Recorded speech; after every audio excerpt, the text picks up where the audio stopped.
Mi nombre es Melissa Muñoz, estudiante del tercer semestre de Medicina en la asignatura de Neurociencias Paralelo A, y el día de hoy voy a exponer una revisión bibliográfica acerca de la neuroglia.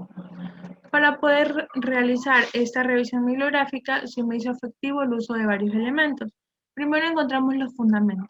Aquí escribimos el objetivo de nuestra revisión bibliográfica. En esta ocasión, el objetivo de nuestra revisión es poder encontrar información clara y precisa que aclare varias dudas acerca de las microglias. En relación al método y el diseño, esto de aquí lo hice en base a un sistema de selección sistémica de artículos científicos, utilizados de los años 2015 hasta la actualidad. Es importante mencionar que las bases de datos usadas para este proyecto fueron PubMed y Google Académico y en presentación de dos idiomas, en inglés y en español. El análisis de datos, ¿qué ocurre? Luego de encontrar la información necesaria, aquí procedí a ordenarla de forma cronológica para poder tener una mejor distinción del tema. Luego encontramos los resultados. Como resultado evidencio que utilicé alrededor de 16 a 17 citas bibliográficas de diversos autores y de diversas. Para poder empezar, vamos a dar una introducción breve acerca del tema. ¿Qué ocurre? En el sistema nervioso central vamos a encontrar dos tipos de células, que son las neuronas por un lado y ahora las neuroglias, que son en las que nos centraremos porque es nuestro tema a tratar. Cuando hablamos de las neuroglias, también las conocemos como células de sostén. ¿Qué ocurre con ellas? Ellas son células no conductoras que están ubicadas cerca de las neuronas, que normalmente tienen funciones de sostén, de nutrición y de defensa. ¿Qué ocurre con esta neuroglia? La neuroglia. Un dato importante a relevar es que según Talaverón, la primera vez que se empezó a hablar de las células gliales fue en el año de 1858 y fue por medio de un médico alemán llamado Rudolf Virchow, quien los describió nada más como un simple pegamento entre neuronas. De hecho, en definitiva, él consideraba que la glía no era más que tejido conectivo. Estas neuroglias básicamente representan aproximadamente la mitad del volumen del cerebro humano. Además, se considera que esta glía tiene un origen dual, es decir, tiene un origen embriológico tanto mesodérmico como ectodérmico, y que se clasifican o participan especialmente como guardianes en la homeostasis y defensoras. De hecho, se define la neuroglia como el sistema inmunológico del cerebro. Todo esto según Berkasky.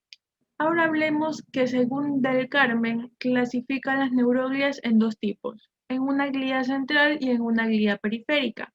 En la glía central es aquella que está ubicada desde el encéfalo hasta la médula espinal, y aquí evidenciamos cuatro tipos de células gliales, que son los oligodendrocitos, los astrocitos, la microglia y las células epidemarias. Por otra porción encontramos la glía periférica. Esta glía periférica es la que se ubica a todo lo largo del sistema nervioso periférico, y aquí encontramos principalmente las células de Schwann, las células satélite y las entéricas. Empezaremos con las neuroglias del sistema nervioso central, en donde evidenciaré las características principales acerca de cada uno. Empezamos con los astrocitos. Los astrocitos fueron descritos por primera vez por Santiago Román y Cajal en el año de 1913. Se considera que como tal su función es regular el paso de sustancias desde afuera hacia el interior del encéfalo. Ellas son las que se encargan de filtrar y decidir qué sustancias pasan y qué sustancias no a través de la barrera hematocefálica. Además, según Anese, considera o habla sobre la heterogeneidad de los astrocitos, y justamente ella los clasifica en dos porciones, en astrocitos protoplasmáticos y astrocitos fibrosos. Ahora hablamos de los oligodendrocitos. Estos oligodendrocitos, por otra parte, fueron descubiertos por Pío del Río Ortega en el año de 1921. Se considera que ellos son los encargados de sintetizar las vainas de mielina en el sistema nervioso central, fundamentalmente. Todo esto según Talaverón. Las microlas, al igual que los precedentes que los oligodendrocitos, fueron descubiertos por Enrío del Pío Ortega. ¿Qué ocurre con ellos? Ellos básicamente su función es que van a trabajar escaneando al sistema, al tejido cerebral, constantemente con el fin de detectar y reparar células dañadas. ¿Esto para qué? Para mantener al cerebro libre de patógenos y restos celulares que pueden causar algún tipo de tóxicos para las neuronas o algún tipo de enfermedad para las neuronas sanas. Y por último tenemos las células epidemarias.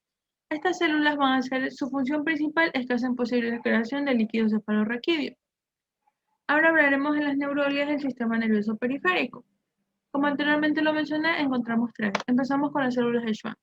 Las células de Schwann en cierto punto rinden homenaje a la persona que los descubrió, que fue Theodore Schwann, en base a esto su nombre. ¿Cuál es su función? Es que ellos van a ser los encargados de constituir las vainas de mielina, pero en esta ocasión en torno al sistema nervioso periférico.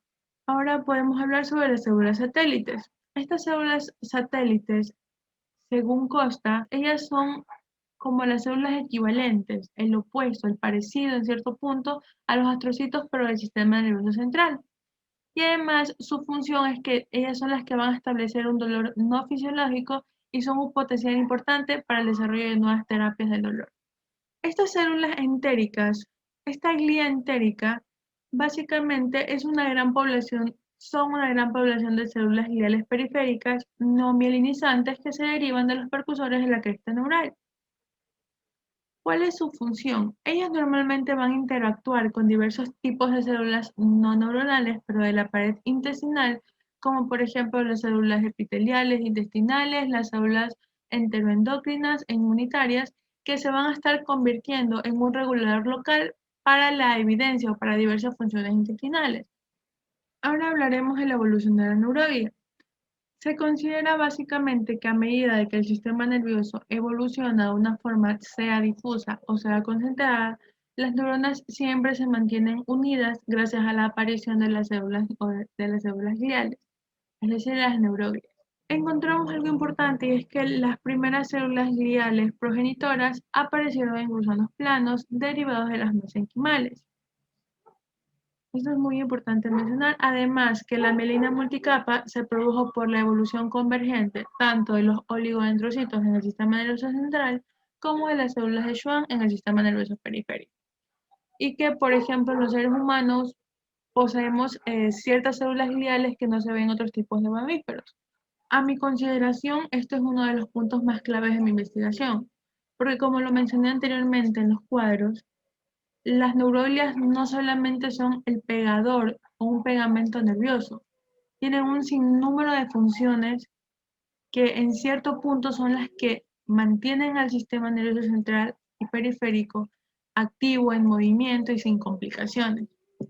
Ahora hablaremos de la regulación del dolor por células gliales. ¿Qué ocurre? Tenemos enfermedades, por ejemplo, como la artritis, el daño nervioso, el cáncer, dolor crónico, entre otras, que después de entrar en un proceso de quimioterapia, están relacionados con una neuroinflamación crónica. ¿Qué pasa con esta neuroinflamación crónica? Esta básicamente es una inflamación local que se localiza tanto en el sistema nervioso central como en el sistema nervioso periférico. Partiendo de aquí, ¿qué ocurre? Partiendo de aquí se hace mucho más evidente la teoría que habla sobre el papel activo de las células gliales frente a las patogenias y el alivio del dolor. Pues básicamente aquí comienza, ¿qué ocurre? Que estas células no neuronales, estas células gliales, van a interactuar con neuronas nociceptivas, secretando moléculas señalizadoras de actividad, que son justamente estas moléculas señalizadoras de actividad neuronal las que van a regular el dolor. Y de esta manera intervienen las células gliales en la regulación del dolor. Todo esto según Chamesian y Shank. Ahora hablaremos de las glías como arquitectos de la formación y función del sistema nervioso. ¿Qué ocurre aquí? Pues las células neurogliales como los astrocitos, los oligodendrocitos y las microglias afectan el desarrollo del sistema nervioso. Básicamente, desde el nacimiento de las neuronas, la migración, la especificidad del axón y también lo hacen a través del ensamblaje de circuitos y la formación de la sinapsis. Además, es importante mencionar que también intervienen en el crecimiento con la maduración de los circuitos neuronales. Esto da teoría según Allen y Lyons. Ahora evidenciaremos una situación importante de las neuroglias.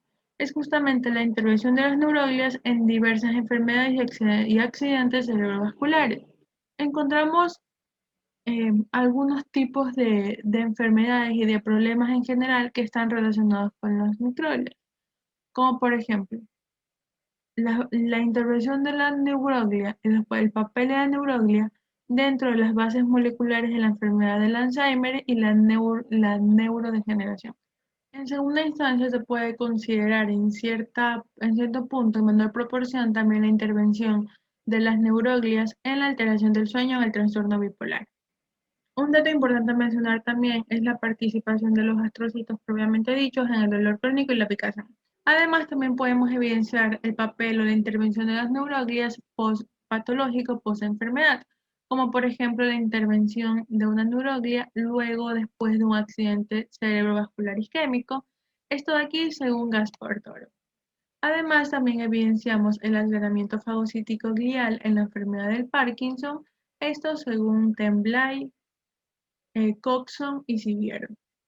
Muchas gracias.